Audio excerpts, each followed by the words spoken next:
കോടതി വിധി എന്തു തന്നെ ആയാലും ദിലീപ് നിരപരാധി എന്ന് വിശ്വസിക്കുന്നവർ വളരെ കുറച്ചേ കാണൂ എന്നതാണ് ദിലീപിനുള്ള അദൃശ്യ ശിക്ഷ.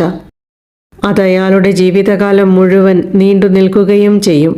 കേസിന്റെ വഴികൾ നോക്കുമ്പോൾ ഞാനല്ല ഒളിച്ചിരിക്കേണ്ടത്, വേട്ടക്കാരനായ നീയാണ് എന്ന് പറഞ്ഞ് അതിജീവിത മാധ്യമങ്ങളിൽ നിർഭയം പ്രത്യക്ഷപ്പെട്ടു. വേദികളിൽ തല ഉയർത്തി നിന്നു. അതിജീവിത എന്ന വാക്കിന്റെ അർത്ഥം പൊതുസമൂഹത്തിന് കാണിച്ചു കൊടുത്തു. ഇത്തരം ഏതൊക്കെയോ വേട്ടയാടലുകളുടെ ഇരുട്ടറയിൽ കിടക്കുന്ന എത്ര പേർക്കാണത് ധൈര്യം നൽകിയത്? ഇന്നിപ്പോൾ തനിക്കു നേരെയുള്ള ശാരീരികമോ മാനസികമോ ആയ അധിക്ഷേപങ്ങളെ തങ്ങളുടെ മുഖം തുറന്നു കാട്ടിത്തന്നെ പൊതുവേദിയിൽ വന്നു നിന്ന് എതിർക്കാനും നീതിക്ക് വേണ്ടി ശബ്ദമുയർത്താനും ഒരുപാട് സ്ത്രീകൾക്ക് യാതൊരു മടിയുമില്ല. അതൊരു ചില്ലറക്കാര്യമല്ല. ഈ കേസിനു ശേഷം ആൺകോയ്മ ഭരിക്കുന്ന മലയാള സിനിമയിൽ ആന്തരികമായി വലിയ മാറ്റങ്ങൾ ഉണ്ടായില്ലെങ്കിലും ബാഹ്യമായ വിള്ളലുകളും പോറലുകളും ഉണ്ടായി. സ്ത്രീകൾക്ക് വേണ്ടി സ്ത്രീകൾ സംഘടന രൂപീകരിച്ചു. സിസ്റ്റവും തലയ്ക്ക് വെളിവുള്ള പൊതുസമൂഹവും അവർക്കൊപ്പം നിന്നു. സിനിമാ മേഖലയിൽ ദിലീപിന്റെയും മറ്റു പലരുടെയും കോക്കസ് ദുർബലമായി. ഹേമ കമ്മീഷൻ വരുന്നു.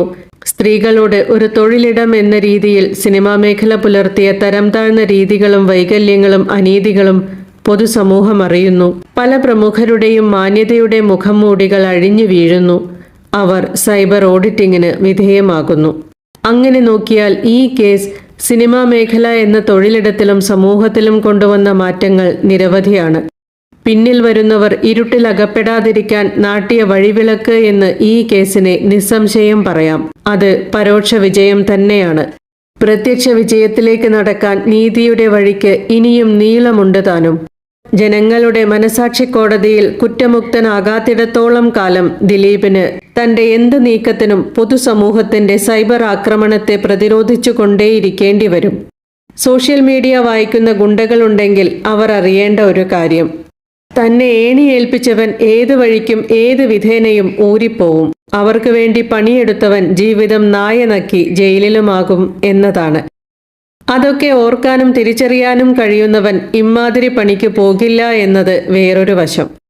ദിലീപിനെ കുറ്റമുക്തനാക്കിയ സ്ഥിതിക്ക് പൾസർ സുനിയും 5 കൂട്ടാളികളും പിന്നെ ആർക്ക് വേണ്ടിയാണ് ഇത്തരമൊരു കുറ്റകൃത്യം ചെയ്തത് എന്നറിയാൻ ആകാംക്ഷയുണ്ട്. ഏതു കുറ്റകൃത്യത്തിനും ഒരു പ്രേരണ ഉണ്ടാകുമല്ലോ.